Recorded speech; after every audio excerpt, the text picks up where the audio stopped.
20세기 건축계에 정말 거대한 족적을 남긴 인물이 있죠. 바로 필립 존슨입니다.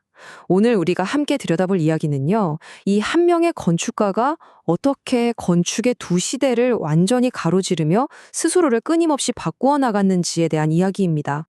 자, 여기 그의 가장 대표적인 두 작품을 한번 보세요. 왼쪽은 자연 한가운데 속이 훤히 비치는 유리상자고요. 오른쪽은 뉴욕 맨해튼의 스카이라인을 장식하는 고전적인 장식이 달린 거대한 마철로입니다. 정말 완전히 다른 세상의 건물 같죠? 놀랍게도 이 두 건물을 설계한 사람이 바로 같은 사람, 필립 존슨입니다. 아니, 어떻게 한 사람이 이렇게나 다른 정말 극과 극의 걸작을 남길 수 있었을까요? 바로 이 질문이 오늘 우리가 풀어볼 핵심이고요. 그의 변신을 따라가다 보면 20세기 건축의 거대한 흐름을 이해하게 되실 겁니다. 이야기를 시작하려면 먼저 필립 존슨의 첫 번째 모습부터 만나봐야 합니다. 그는 처음부터 건축계의 새로운 물결, 바로 모더니즘의 가장 열렬한 옹호자, 거의 대사제 같은 인물이었거든요. 그의 세계는 적을수록 많다는 이 한마디로 요약될 수 있었습니다. 존슨의 시작은 하버드였습니다. 여기서 유럽의 최신 건축 사상을 쭉 흡수했고요. 그 다음이 정말 중요한데 뉴욕 현대미술관 모마의 큐레이터가 되어서 미국 대중에게 이 모더니즘이라는 새로운 사상을 전파하는 핵심적인 역할을 합니다.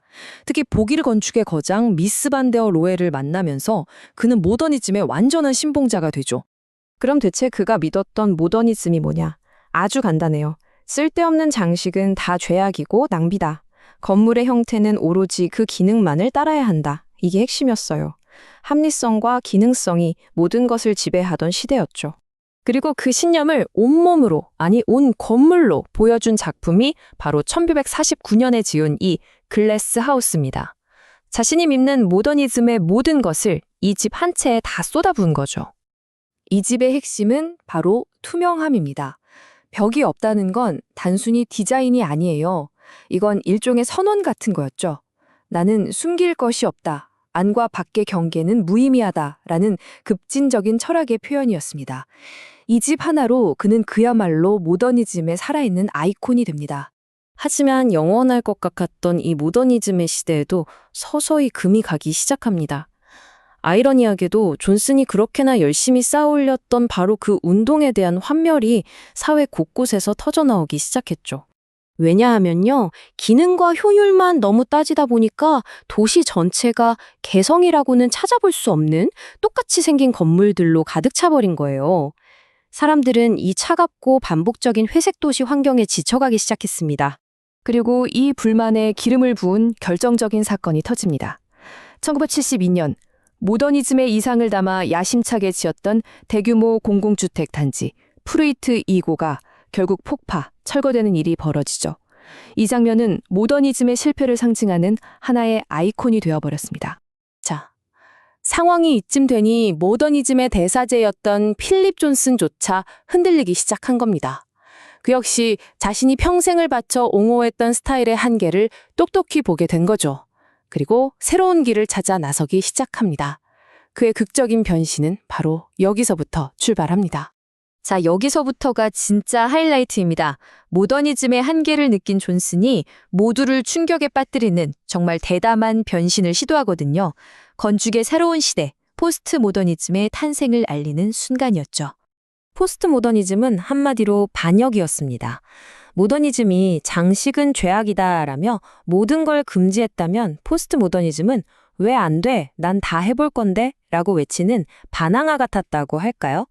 잊혔던 역사, 무시당했던 상징, 금기시됐던 장식들을 다시 건축의 언어로 화려하게 부활시키려는 움직임이었어요. 그리고 필립 존슨이 바로 이 건물, AT&T 빌딩으로 그 반역의 선봉에 섭니다. 1984년 뉴욕 맨해튼에 이 건물이 모습을 드러냈을 때 이건 건축계에 던져진 폭탄 선언이나 다름없었습니다. 뭐가 그렇게 충격적이었냐고요? 우선 저 꼭대기 좀 보세요. 마치 18세기 고급 가구의 머리 장식 같지 않나요? 기능주의자들에게 이건 정말 신성모독이었어요. 게다가 기능적인 철골 구조를 굳이 장식적인 분홍색 화강암으로 덮어버렸죠. 이 모든 반역적인 요소들이 모여서 하나의 강력한 메시지를 던진 겁니다. 이 건물과 함께 순수 모더니즘의 시대는 이제 끝났다 하고요. 그렇다면 우리는 이 모순적인 건축가를 어떻게 기억해야 할까요?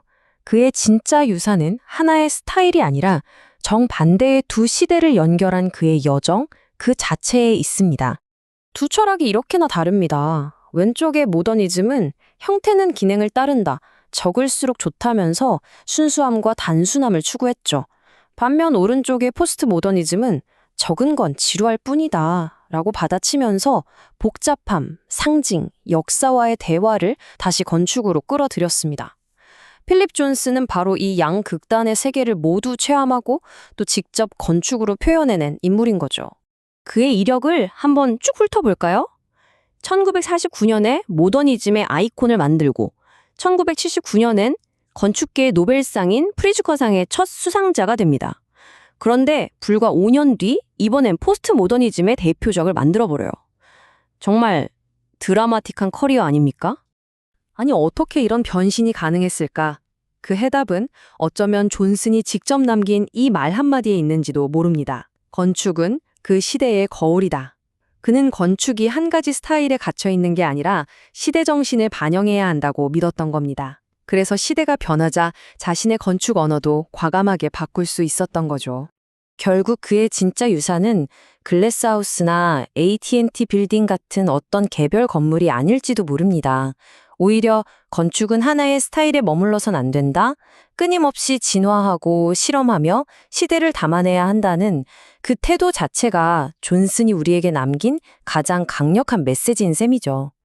자, 이제 여러분께 마지막 질문을 하나 던지면서 오늘 이야기를 마칠까 합니다. 필립 존슨의 말처럼 건축이 정말 우리 시대의 거울이라면 지금 우리가 살고 있는 이 도시의 건물들은 과연 지금의 우리에 대해 어떤 이야기를 들려주고 있을까요? 한 번쯤 주변을 둘러보시는 건 어떨까요?